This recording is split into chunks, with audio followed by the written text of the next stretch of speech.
if we think of education as an efficiency process, we don't need community. If you think of education as a human process, community is really important.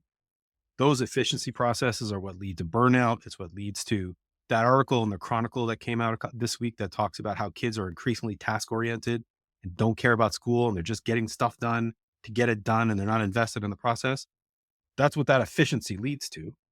And I think that's what Right. community combats. So when I look at I teach teacher candidates right now. I talk to teachers, but I spend a lot of time with teacher candidates. What I talk to them about is the quality of your relationship to your teaching. If you think of it like feeding the goat every day, where you're just going out into the yard and that's all you're doing, then I don't think community is going to work for you. If you want to actually have that relationship that helps buoy you, that gives you that wisdom rather than the answer, that gives you that chance to understand what teaching really is. Talking Yeah. to a 30-year teacher about something like that, there's no system and no website that's going to do that for you.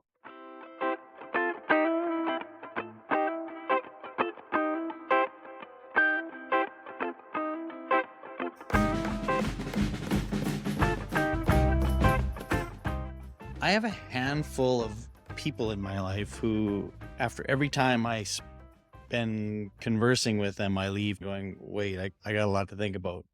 Today's guest is one of those people. Dave Cormier is a teacher, researcher, author at the University of Windsor.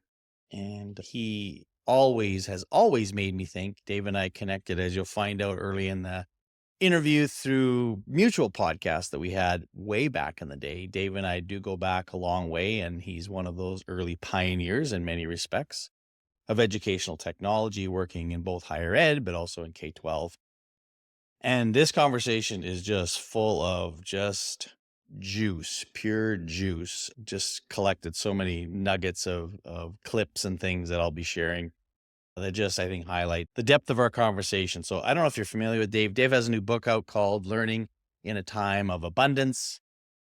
And our first initial part of our conversation really delves into the idea of community, as that first intro suggested. And so he and I both deeply value community and also have thought a lot about how communities, particularly online communities, have changed in the last number of years. And so we talk about that. And then we talk about a lot of other things, assessments and technologies and generative AI and all of those things. I think it's a great conversation. I hope you will think so too. So enjoy my chat with Dave Cormier. So there are two relatively well-known people living in your house, and you are the lesser of the two. And that's been made very clear, as I had your partner in crime, Bonnie, on my show a year Right. ago. And obviously she's going to be way ahead of Yeah. you, but you do bring quite a bit to the table. What's your earliest recollection of how you and I crossed paths those many years ago? I think I've heard about you first on the podcast out west that you guys were doing. I think it was probably the first time I heard your name. There were some other smart people that were carrying you through those episodes. And I thought there was this one guy who was dragging off the end. And I think that was probably you. That's my first memory. And so conversely, my first memory of you is Yeah. EdTechTalk. Right. So interestingly, how our podcasts have brought us together, and here we are. Yeah. And I Isn't think that we had you out there at Duck Talk as well. could Yeah. have been, Yeah. So I think probably. that's probably the first time that we talked. Truth be told, back then we just called everybody that we found and asked them to come out and talk to us. And it was really fun. And it's true that I think that's how I learned to become a member of this field. I think I just started talking to people and I started getting into conversations. And then slowly I'd be like at work or I'd be doing something and somebody would ask a question. I go, oh, I think I have an answer to that. Or I think I know somebody else who's Right. done that just by force of being part of the community. And you guys were definitely part of that, your group out west and different people that we talked through at EdTechTalk. And I think things were a little bit lighter in those days online. It was a little bit safer. It was a little bit easier to do that work. I feel bad for people who are trying to do it now. But yeah, for sure. Let's dive into that kind of idea as well. So maybe just even how EdTechTalk came Sure. to be. It was Jeff, and I'm trying to think of the other John. fellow that was part of that. Jeff and John, right? Yeah, yeah, Josh John, Maker. yes, and I know I still yeah, still have connection with John, but so anyways, how that came to be, and even as that related to you're at the University of At PEI the at the time. No, actually, or were I you? was at Holland College, at the community college in Prince Edward Island when that started. Okay, but and how that was converging with Oh. what you were doing in I had just come back from South Korea. I had started over as a teacher over there, and just before I left, I had started doing a bunch of consulting, ed tech consulting, because I was doing teaching in class. I was working with different groups, and somebody had taught me. So Jeff had taught me how to use discussion boards and whatever else, and how to set them up. And then eventually, if you do something like that enough, people start asking you questions, and then those questions turn into consulting gigs. And I had done some work with the Korean government just before I came back. So I was hot on the topic. Like I'd done a bunch of stuff. I'd made so many mistakes in those classrooms. My favorite of which still being the day that I walked into the classroom and I pushed my finger into the computer to turn it on, and all the guts had been stolen out of the middle of it. And my finger went all the way into the computer, skimming all the skin off the top of my computer. And then I taught the rest of the 2-hour class with my finger wrapped like this, going through it, trying to figure out how to teach without all the notes I'd had. But anyway, I'd done a bunch of that stuff. And we'd started talking with a group in Korea when we got back. When I got back here, I called Jeff and I was like, maybe we should start doing something, just talking about this. And so we got together, we started doing the show, and it was basically at first it was just us trying to one relocate back here in North America, but also just trying to understand the work that we'd been doing on our own in a broader way. Because all of the mistakes that I'd made or Jeff had made had been our mistakes, where we had to make them, each one of them we had to make on our own in order to learn from it. And then right? we started asking other people and talking around, and we got to that point where we realized that if we actually talk to all these other people, maybe we don't have to make each one of those mistakes on our own. And so that started learning. And then very quickly, people started asking us for our sort of input on other kinds of projects. So that's where EdTechTalk started. John Chinker, it's funny you mentioned him, started because we mentioned him on a show and he almost got into an accident because he at the time he was burning our shows onto DVD, onto CD, and listening to him in his car, and his name came up, and he's like, "Why are they talking to me?" But he had just sent a complaint in that our show wasn't as innovative as it used to be, so we asked him to join the program. And yeah, no, it was that community building, and then at work, increasingly, the conversations I was having with other people from around the world were starting to inform the work I was doing at first the community college and then at the university because we were hiring consultants who'd come in from IBM and have no clue how to help our school. I was working with the K-12 system as well. And they had no real idea how to help locally, but I talked to all these great educators all over the world about what they were doing.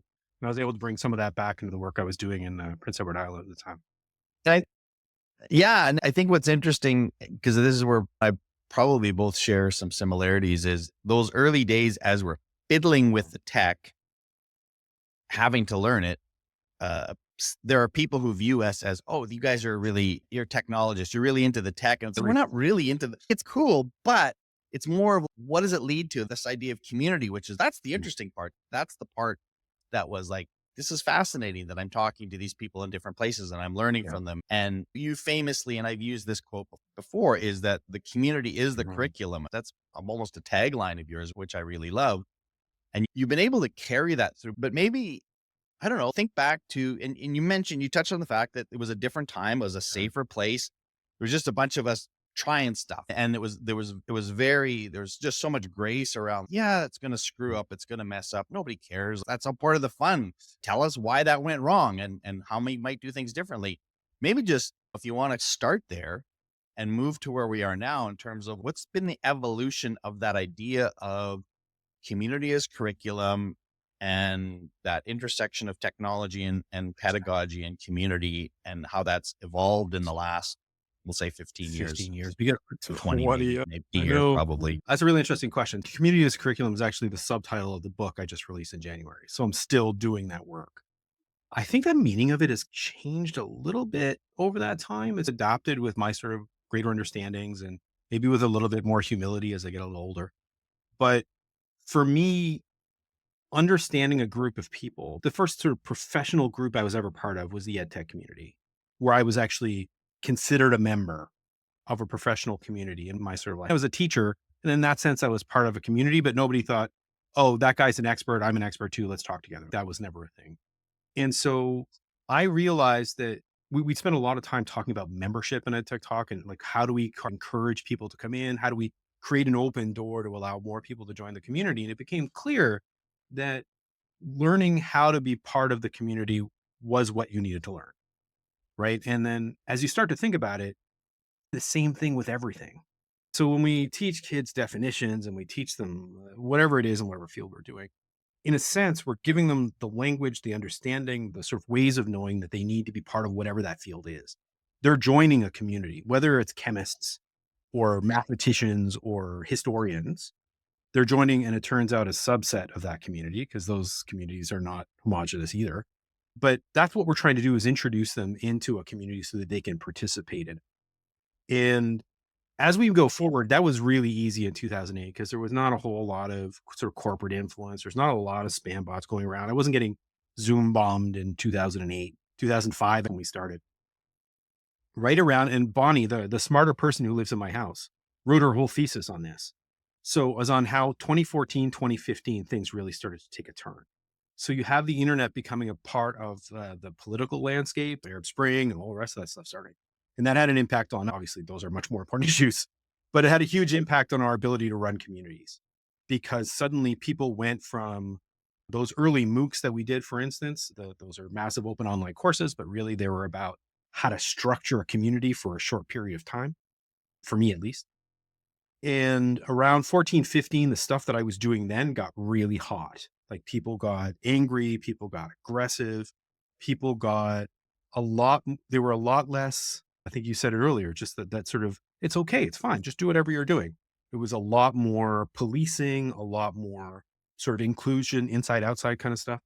And it became a much less safe place to host a conversation. Because I've hosted communities, right, for 20 years now online.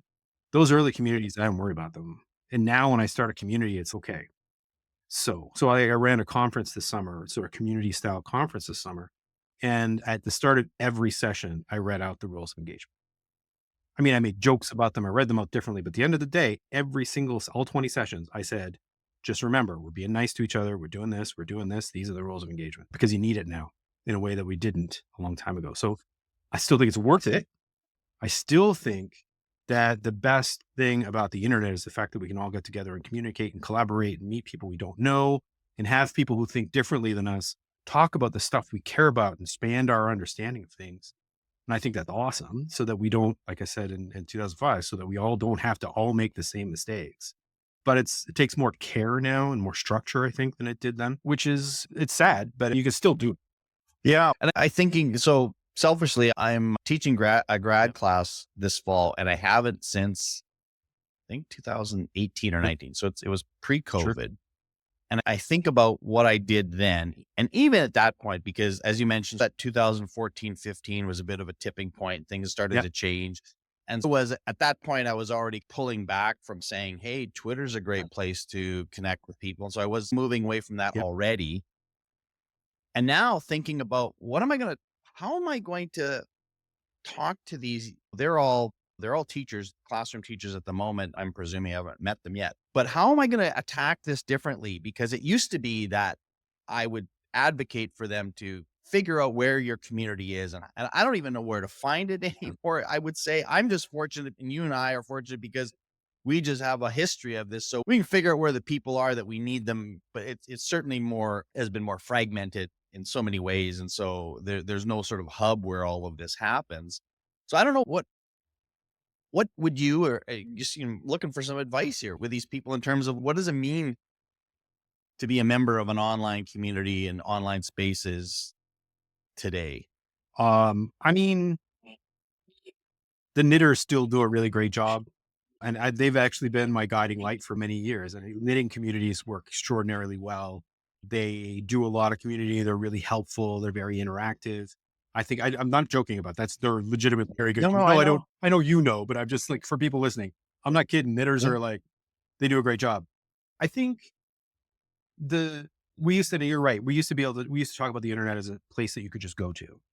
Now we're old white dudes now. So like we travel through the internet a lot safer than other people do anyway. You have an easy option. So when we started, there were no easy options. There was no teachers pay teachers. There was no Gen AI. There's no ChatGPT. So you didn't have an option for what am I going to do to teach 2 by 2 multiplication tomorrow morning at 8 o'clock? Because I never prepared. I didn't know I was teaching that class anyway. There was no choice. Going to the community and going, hey guys, anybody got an idea about this? What am I going to do? Was the only option you had. Whereas now you can get ChatGPT to write you up a perfectly bland piece of lesson planning for it. Or alternately, you can go and pay $3 and teachers pay teachers and get a perfectly well detailed one, which may or may not be good, but it might be. Some of them are really great. Some of them aren't. But that's the other thing. I think the sales pitch for the community is different than it used to be. Because I used to be able to say, hey, you know why you can't find any answers and you don't know what to do? Communities are a really great way to solve that problem. Whereas now, actually, people don't say ChatGPT, they say chat. You can just use chat and get that sort of Yeah. cheaty answer for that, and an awful lot easier than investing time in a community. But so many things right now, and I got a blog post burning a hole in my blog right now that hasn't been posted that's about this. So many things right now. If we think of education as an efficiency process, we don't need community. If you think of education as a human process, community is really important. Those efficiency processes are what lead to burnout. It's what leads to that article in the Chronicle that came out this week that talks about how kids are increasingly task oriented and don't care about school and they're just getting stuff done to get it done and they're not invested in the process. That's what that efficiency leads to. And I think that's what Right. community combats. So when I look at I teach teacher candidates right now. I talk to teachers, but I spend a lot of time with teacher candidates. What I talk to them about is the quality of your relationship to your teaching. If you think of it like feeding the goat every day, where you're just going out into the yard and that's all you're doing, then I don't think community is going to work for you. If you want to actually have that relationship that helps buoy you, that gives you that wisdom rather than the answer, that gives you that chance to understand what teaching really is. Talking Yeah. to a 30-year teacher about something like that, there's no system and no website that's going to do that for you. But it's about your level. No, that's so powerful, Dave. Because, and I think I would have been guilty of pushing community as probably more because it was the easy win. The efficiency was Easy the win. easy win. That's right. Do I it did the because same these thing. people are going to I help did the you. same thing. When in fact, for me, it was because I understood the investment that I had made in developing relationships and reaching out to people and going beyond just whatever stuff they can give me, just because, oh, here's some interesting Dave and Bonnie are two super interesting people that regardless of what they give me, they're just I'm just really grateful to be able to have good conversations with them. But that doesn't happen by clicking a follow button and saying, okay, now we're in. And I knew that investment was hard for people. So I think you captured it really nicely saying like almost don't if that's what you want, if you just want this, like we already have that, don't even bother because it's way too It much is a lot work of work. and time. But now to say, because part of the other pitch that I made to teachers is said, listen, I'm teaching in Saskatchewan here. And this was when I taught undergrads, Mhm. particularly the likelihood that you're going to be in rural Saskatchewan, the only grade 4 teacher from Yeah. miles is very high. That is likely. It would behoove you to find other people who can not just give you the quick, easy answer, but to actually have some level of relationship that goes beyond just a network of loose Yeah. ties, but to really think about those strong ties and how you might do that. And there isn't a simple way to do that other than investing the time to read and to listen and to Yeah. engage and to share. And like you said before, to figure out how to be part of a community is the thing that you need Yep. to do. And it's not a million miles different from when my grandson started kindergarten Aw. today, and he's going to have to go on the playground and make a friend by saying, "Hey, I like your Ninja Turtle shirt. Let's go down the slide together. Can we play?" Like More worried about the grandchild that than your is, kids? Are you more worried? oh, Way wait, more worried. it's like these kids better have a good educational experience or I'm coming after something. Where it was my kids like, listen, you're going to have good Yeah. teachers, bad teachers, good friends, bad friends. That's all part of it. Yeah. Figured out. But Absolutely. no, I'm a little more protective with these guys. But it isn't different, right? Like the building up, developing those things. It just in online spaces, learning to navigate and learning to know, yeah, this space has there's some Mhm. toxicity here, or there's some stuff here that you need to understand why you're getting this kind of feedback or messages. And so there's that complexity is Definitely. And part of it, then right? there's a lot of this is about self-awareness, which people also sometimes don't like. So when you interact online, are you finding yourself gravitating towards the negative? Are you finding yourself always wanting to Yeah. correct people? And is it like often people have two totally different personalities for this, the one they use face to face and this sort of much more aggressive, much more corrective, much more, it's almost like a branding online where they want to represent Right. themselves in a certain way. If you're going to function in a particularly a pro-social community, you can't do that, right? Like you've got to certain that the people you're talking to are people and that they have feelings too, and that they have other things, and you've got to engage in that way, like you would with the people in your neighborhood. It's interesting. I got a Right. call a couple weeks ago to go to talk to some folks at a community college about, I suppose we don't call them anymore, at a college, about how their communities of practice are working because they're finding them very functional. So part of their strategic planning was to have communities of practice and have their people working together, and they got accredited points or whatever else for that that gave them part of their contracting. But what they're finding is that people are just basically going and doing really functional but not practical and not useful projects. They kind of show up to meetings and then they go home. And so what they want is for me to come in and talk to them about how to structure functional communities that actually help people. And I don't mean like this is our meeting community and we've got to get the work done, but a community is not something that happens on its own. It's not a magical circumstance that just gravitates out of nowhere and evolves. And sometimes the answer to not having a community is to start one. And I've been working on that in the last little while for another one. I don't know. There are a lot of work. I'm not sure why I'm doing this again, but I think it's because I miss it. Um, but you've got to decide what kinds of things you're about. You've got to talk about the values you have. You've got to work towards some level of structure that allows you for people to understand what not get out of in the sort of terrible practical sense, but what value there is in that community. Sure. And learning to spot that is also a skill too, like to be able to look at something and go, oh, like you said, oh, these people have there's a real negative tone here that's not going to work for me. Or look at it and go, oh, these people really don't do any of the things that I'm going to want to be able to do. So it's not really going to, I like the social part of it, but because you're trading off time with your kids, you're trading off, it's all, so like any other community, whether it be a local one or an online one, really the rules are the same. And I think that's been a piece that people miss is that, but you spend your time online and I don't have time for that. And I'm like, one, I would say I'm at least even on saving time, losing time using online communities. I think I'm ahead, frankly. I think I've saved more time given, Sure. but it's like any other participation you have, like whether it's volunteering you're doing in your community or going to a party or whatever you're doing, we take these sort of social spaces in our lives to do the things we want to do. And the nice thing about a community of teachers is y'all do the same thing. And so the conversations, while they may be about a grandchild who's going into school for the first time, they're also with all that shared language and that shared experience. And those can be much more fulfilling parties than that party you had down the street where everybody else was talking about football and you could care less about it. There's something about that too.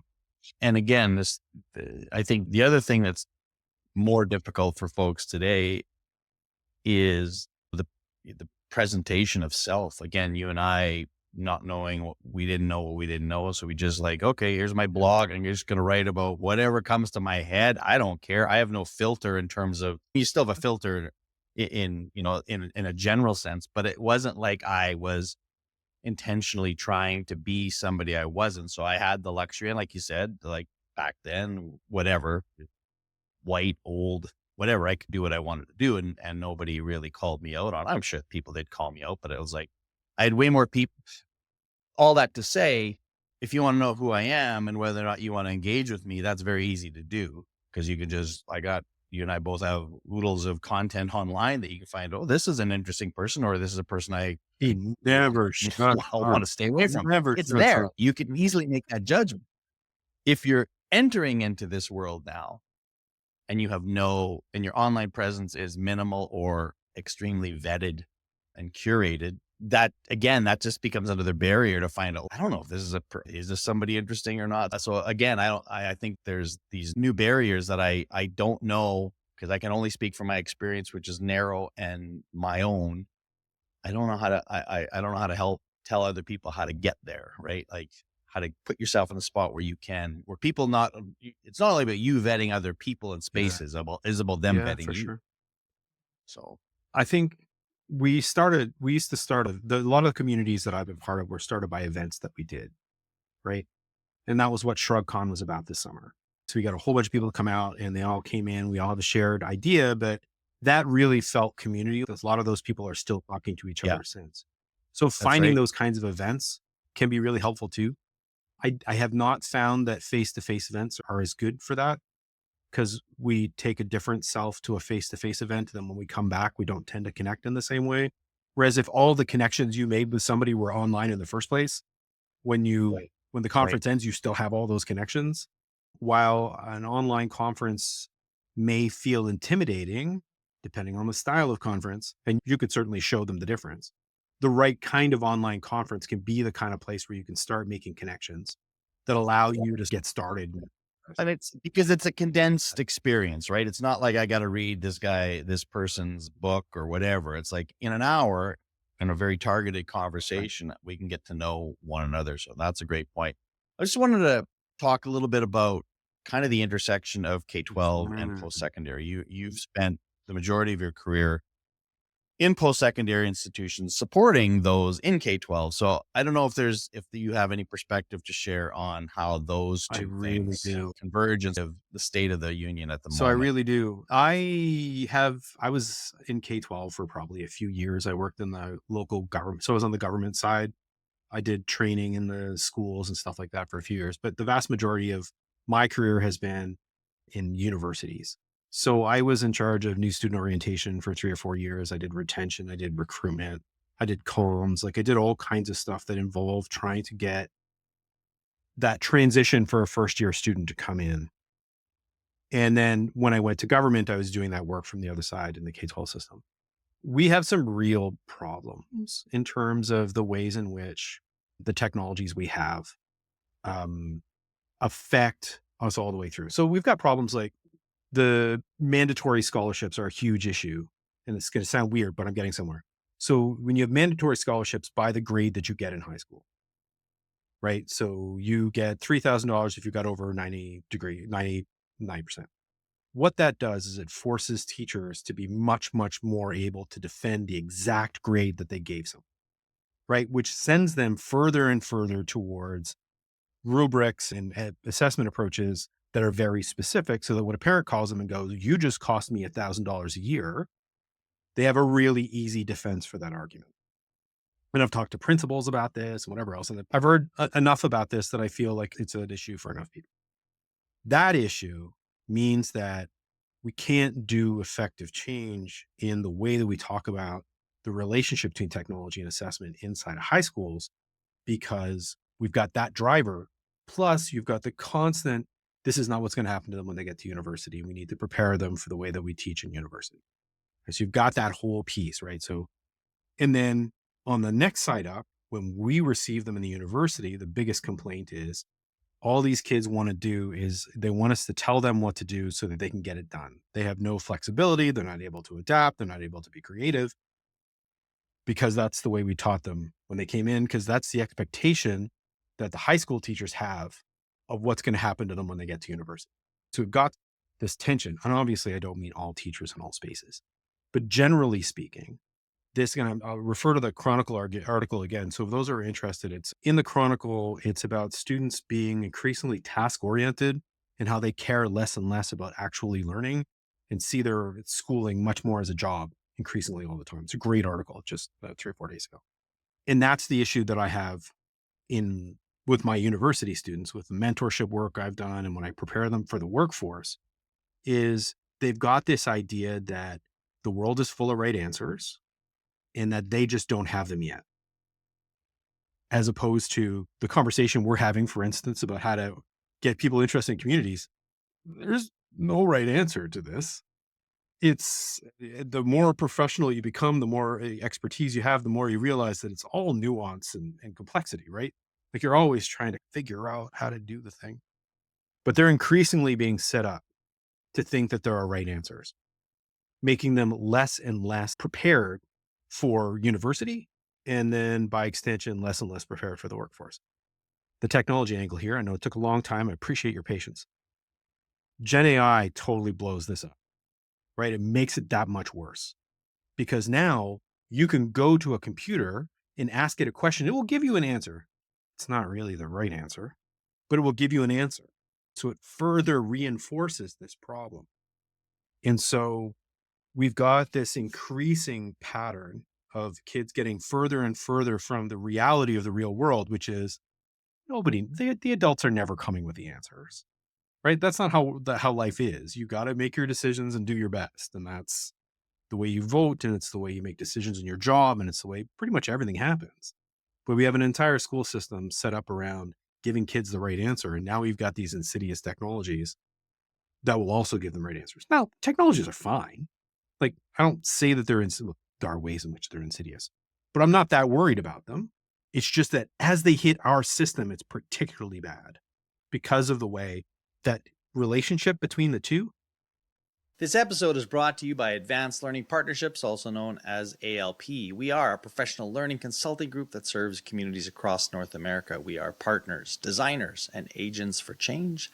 You can learn more about the work we do at alplearn.com. And now back to the show. You bring up so many good points. And as I'm knee deep, elbow deep into Gen AI, and I live in both this is really cool and this is really bad. Like I'm there on both occasions. And I think that's where we're at with this, is that can lead us to some undesirable outcomes, which you've outlined.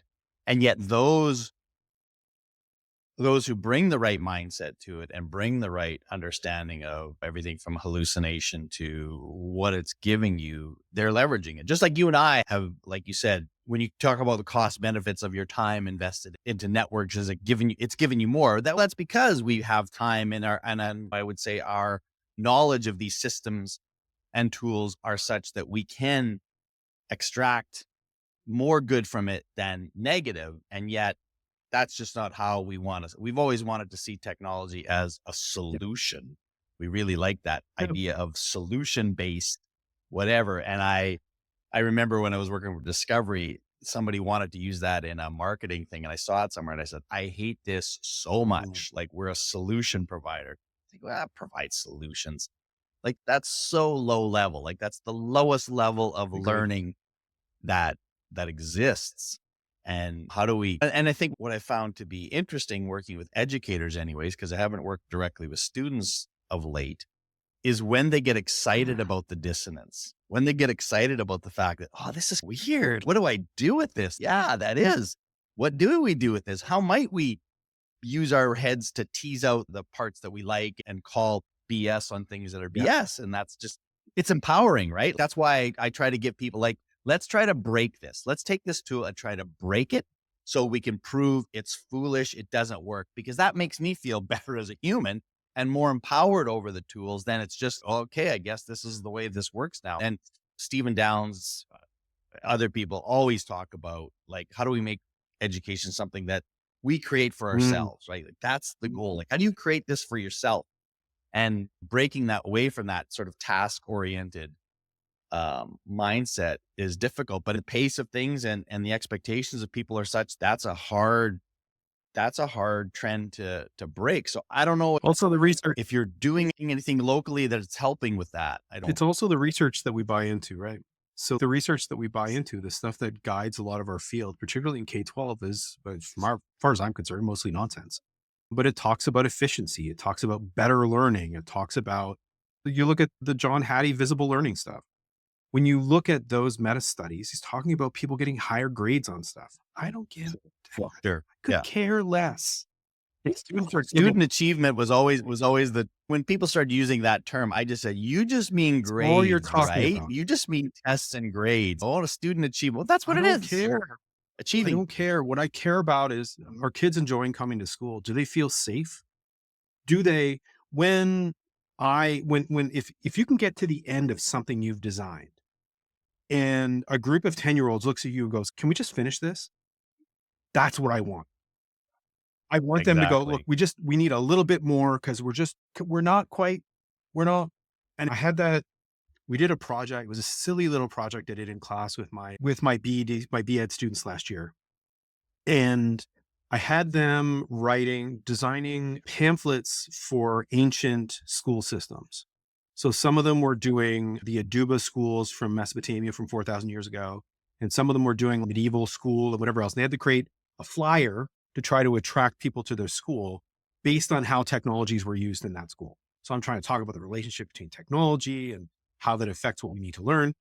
And I gave them, I don't know what it was, a half an hour because they're using a bunch of tools that make this go quickly.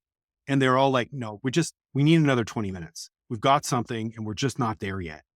And I'm like, it's one of those places. It doesn't happen all the time. I'm only telling the good stories in my classrooms, but Sure. that's what I want. I want them to feel so invested in this.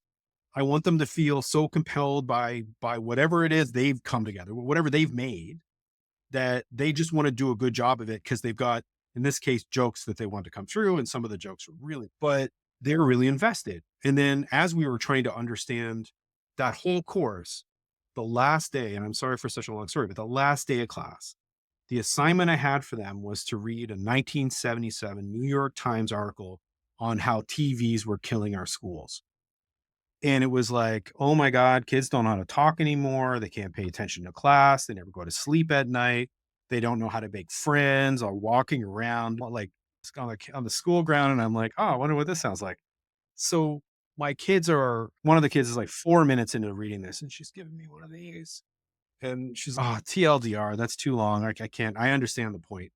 And I'm like, Isabella, what are you going to be teaching when you get to school? She goes, grade 5. And I'm like, do you want your kids to be able to read longer than that?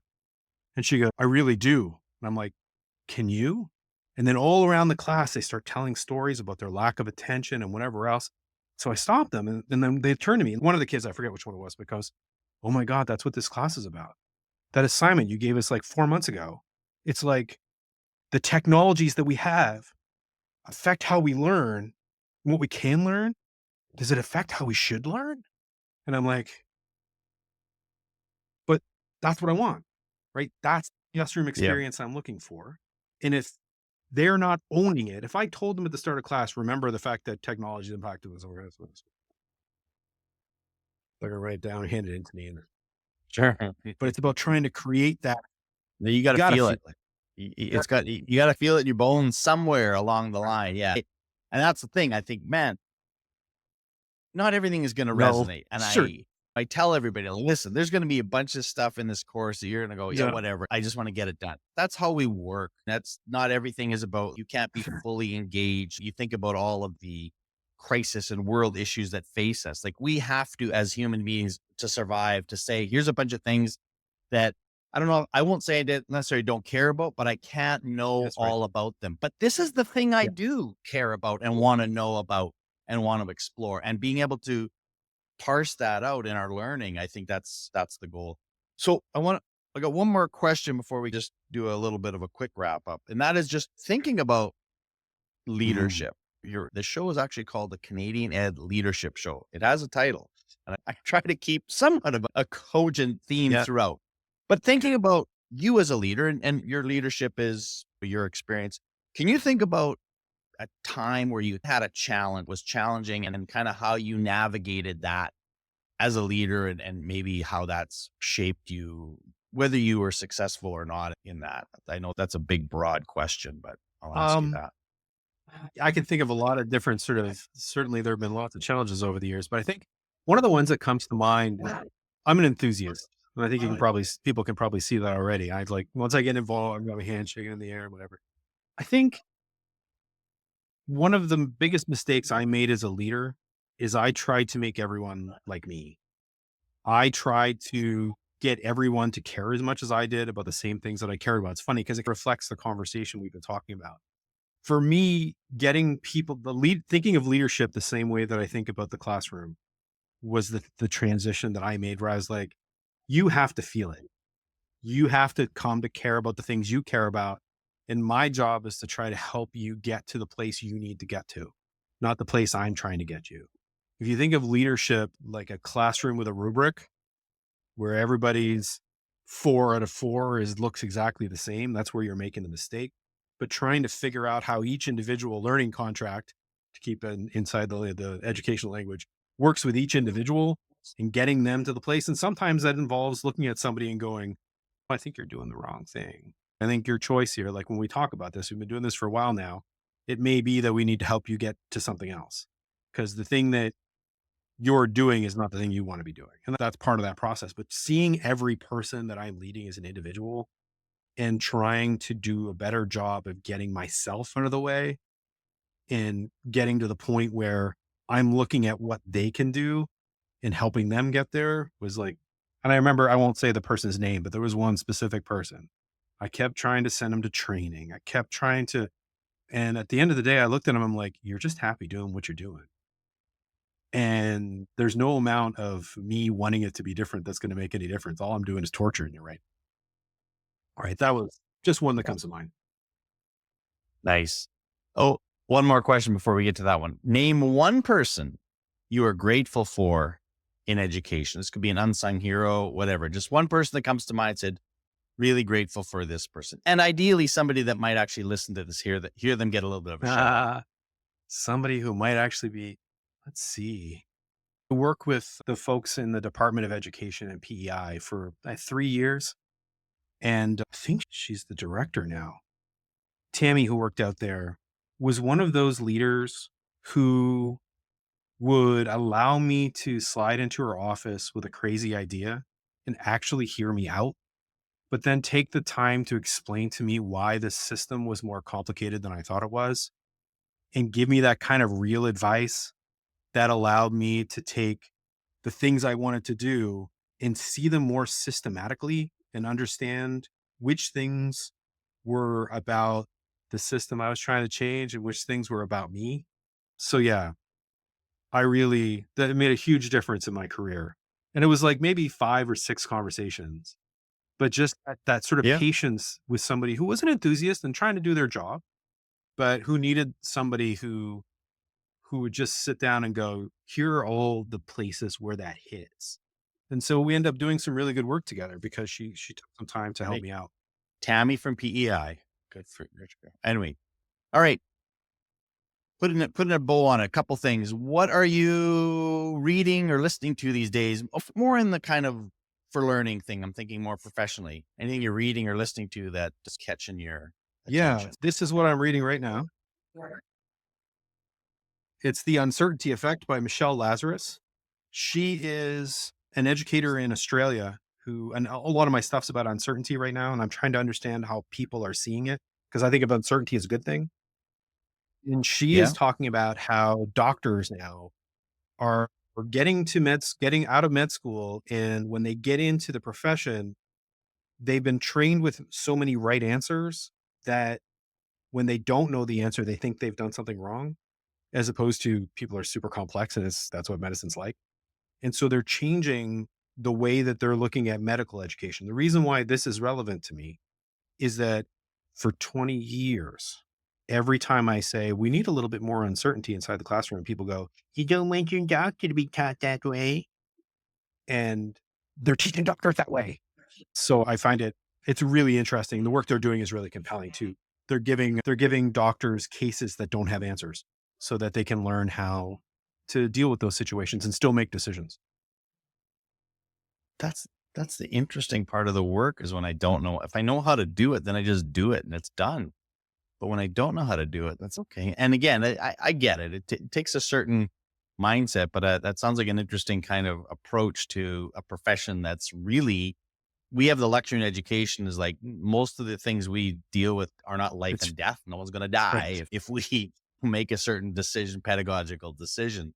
So the stakes are much lower. So the fact that in that profession, there's an embracing of that's Yeah. fascinating. No, that's a great one. I want to look into that one. What about when it's just time to shut the brain down and do just for silliness and or escapism, anything you're Yeah. watching, streaming or anything like that, that kind Sure. of is I you have a variety of things. I'm always trying to keep up with my kids. So there's a variety of weird things. We watched a bunch of opening videos and stuff the other day. But one of the things I really enjoy is watch repair.